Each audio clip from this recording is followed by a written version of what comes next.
Okay, here's something that's going to mess with your head. Right now, as you're watching this video, somewhere in a prestigious museum, maybe one you've actually visited, there is almost certainly a fake artifact on display. Not a replica, not a copy, a fraud, a forgery. Something some dude made in a garage and sold as a 2,500-year-old treasure. And here's the wild part. Experts believed it. Scholars published papers about it. Scientists built entire theories of human evolution on top of it. For 40 years. And the craziest part? The guy who pulled it off wasn't even a trained archaeologist. He was just a dude with a plan. So, how does that happen?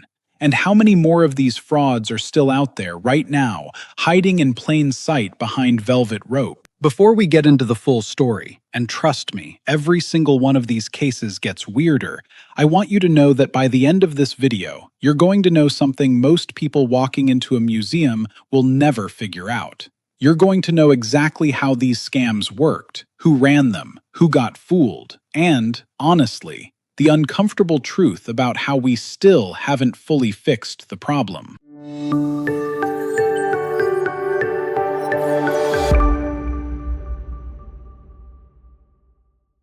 All right, let's start in England. 1912. Picture this. Charles Darwin published his theory of evolution just 53 years earlier, and the entire scientific world is desperate to find the missing link between apes and humans.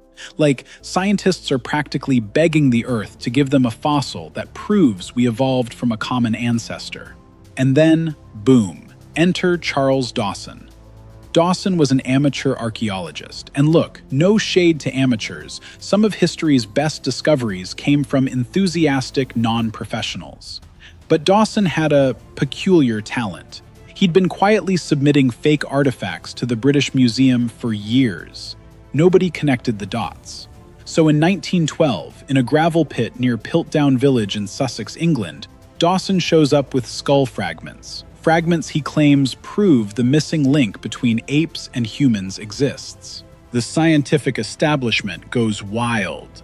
The Natural History Museum in London accepts the find. Prominent scientists line up to endorse it. They even gave it a fancy Latin name, Eoanthropus dawsoni, meaning Dawson's Dawn Man. He got a fossil named after him, for a fraud. That's almost impressive, honestly. And for the next 41 years, Piltdown Man was cited in scientific papers as genuine proof of human evolution. 41 years, people.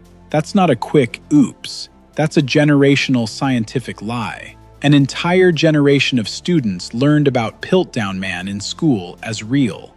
And here's the thing, some scientists did suspect something was off, but nobody wanted to be the person who challenged this famous find. There's a term for this in science, confirmation bias. You want something to be true so badly, you find reasons not to look too closely. Then in 1953, 41 years later, a team of scientists at Oxford finally subjected the bones to fluorine dating and microscopic analysis.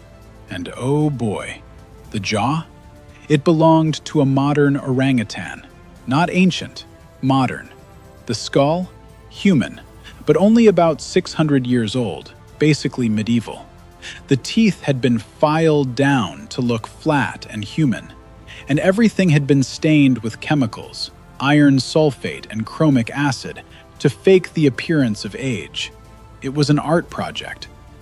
A 2016 study using DNA analysis, CT scans, and spectroscopy confirmed everything, and pointed the finger squarely at Charles Dawson as the sole forger. The guy had constructed the fraud from a medieval human skull, an orangutan jaw, and a chimpanzee tooth. 3 different creatures. One big lie.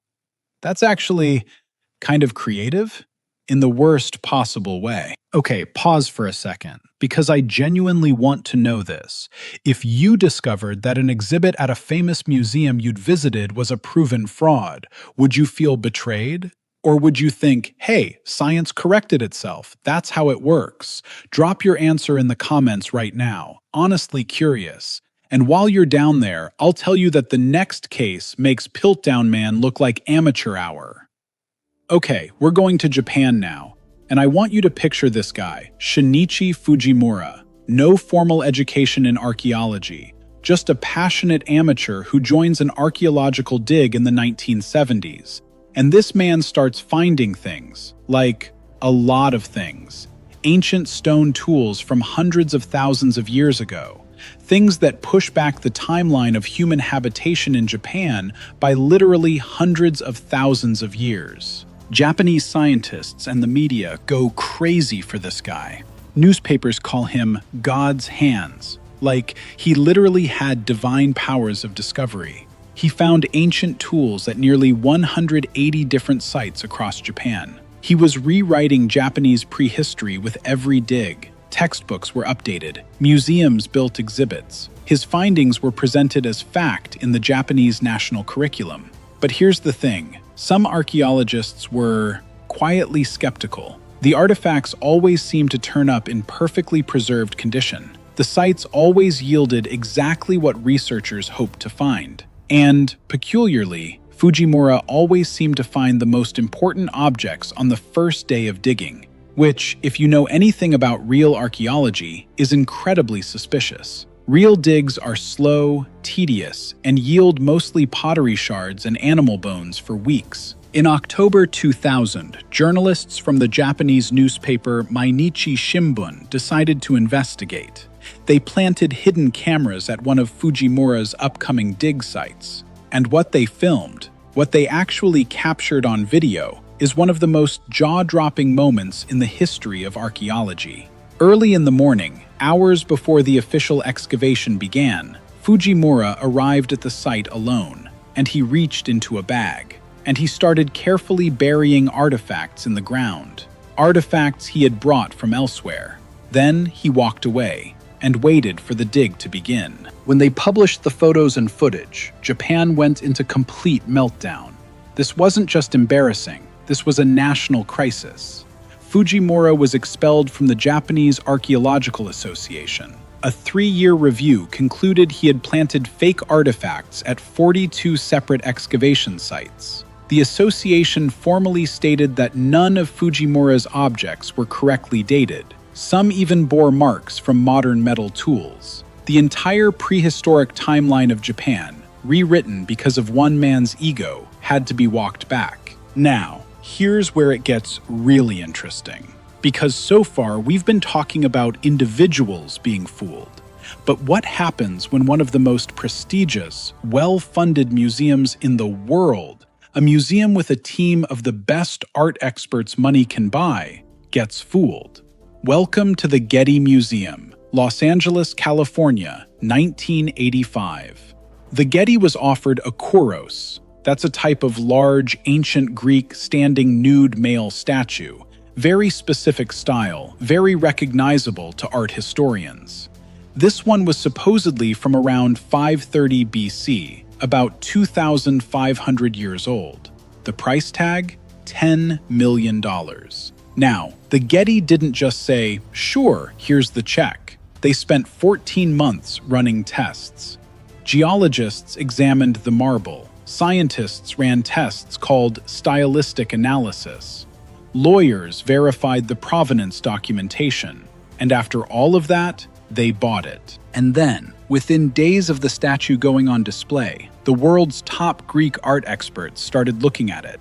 And they had an immediate, visceral reaction. Not, this might be fake, more like a gut feeling that something was off. One expert said looking at it felt like intuitive repulsion. Another curator said the kneecaps looked too fresh. Experts began to notice anachronisms, details that didn't quite fit any known workshop style from the period. Here's the deepest irony. The scientific tests said real, but the human art historian's eyes said fake, and ultimately, the human eyes were right. The provenance documents, the paperwork that traced the statue's ownership history back to ancient times, turned out to be fabricated. The paper trail had been created to deceive. The Getty Museum had the statue's label changed to read, and I am not making this up, Greek, about 530 BC, or modern forgery, both, on the same label. In 2018, the Getty finally pulled it from display entirely. The director said, quote, "It's fake, so it's not helpful to show it along with authentic material. It now sits in storage, viewable only by appointment. $10 million, sitting in a box, because the paperwork was a lie. And here's the thing, nobody was ever prosecuted. Nobody was ever held accountable. The forger, whoever they were, got away clean." All right, now we shift from individuals to corporations. Because one of the biggest antiquity scams in modern American history involves, and I genuinely love this fact, a craft store. Hobby Lobby. Yes, the place you go to buy picture frames and yarn. The same company spent years secretly purchasing thousands of ancient Iraqi artifacts, illegally, and shipping them to their new Museum of the Bible in Washington, D.C. Here's how the scheme worked. Between 2009 and 2011, Hobby Lobby representatives were approached about purchasing ancient cuneiform tablets, clay tablets inscribed with some of the earliest writing in human history, from ancient Mesopotamia, what is now modern Iraq. Some of these tablets dated back over 4,000 years. They were being offered for sale by dealers in the UAE and Israel. Hobby Lobby's own legal counsel warned them. Internal staff told leadership that these items had suspicious provenance, meaning nobody could verify where they actually came from or that they were legally obtained. But the company went ahead anyway. They paid $1.6 million, wired to 7 different bank accounts across 5 different individuals, which, if you know anything about money laundering, is textbook structuring. And the shipments? Labeled as ceramic tiles and clay tiles samples, to sneak past U.S. customs. In 2017, the U.S. government caught up with them. Hobby Lobby paid a $3 million fine and forfeited over 5,500 ancient artifacts, tablets, clay bully, and seals to the United States government. The artifacts were eventually returned to Iraq. The Museum of the Bible, which many of these pieces were destined for, later found that multiple items in its own collection were not just smuggled, they were also fake. Dead Sea Scroll fragments purchased for the museum? Counterfeit. Made from ancient leather with modern ink. So how do we catch these things now? Because the science has genuinely caught up with the forgers, and it's fascinating. The main weapon is something called radiocarbon dating, combined with neutron activation analysis. Radiocarbon dating measures the decay of carbon-14 isotopes in organic material, which gives a reliable age estimate for anything that was once alive.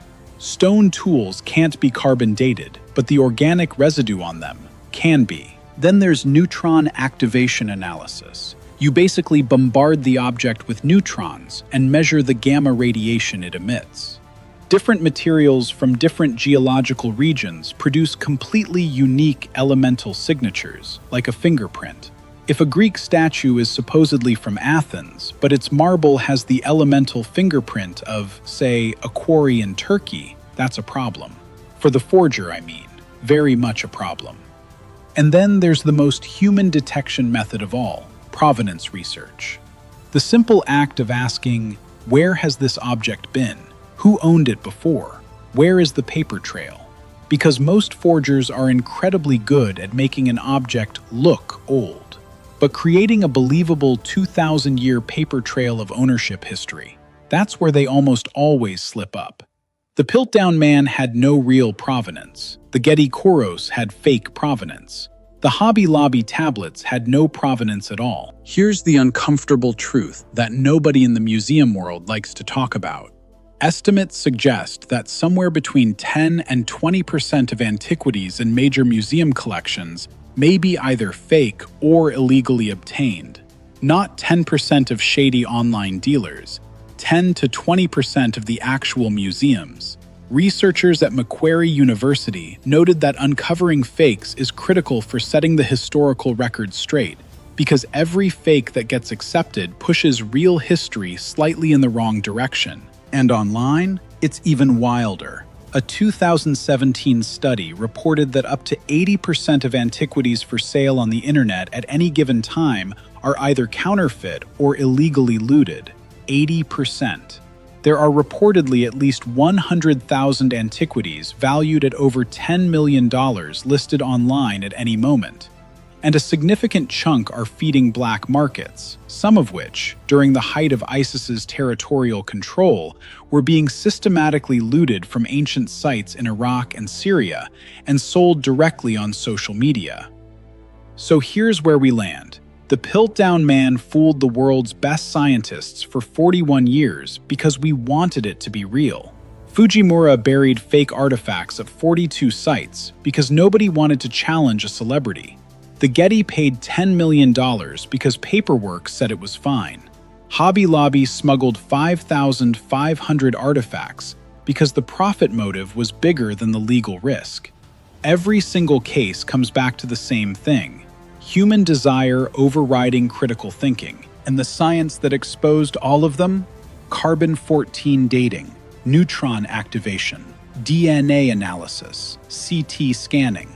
That same science is getting better every year. Modern forgers are in a seriously tough spot, because in 2024, you can't stain a bone with iron sulfate and expect to fool a mass spectrometer. The tools have caught up, but the human desire to believe in a great story? That's a vulnerability no machine can fix. If this video messed with your perception of history, honestly, that was the goal. Share this with someone who thinks museums have got it all figured out. And if you want more of this, because there's a lot more of this, the next video goes even deeper.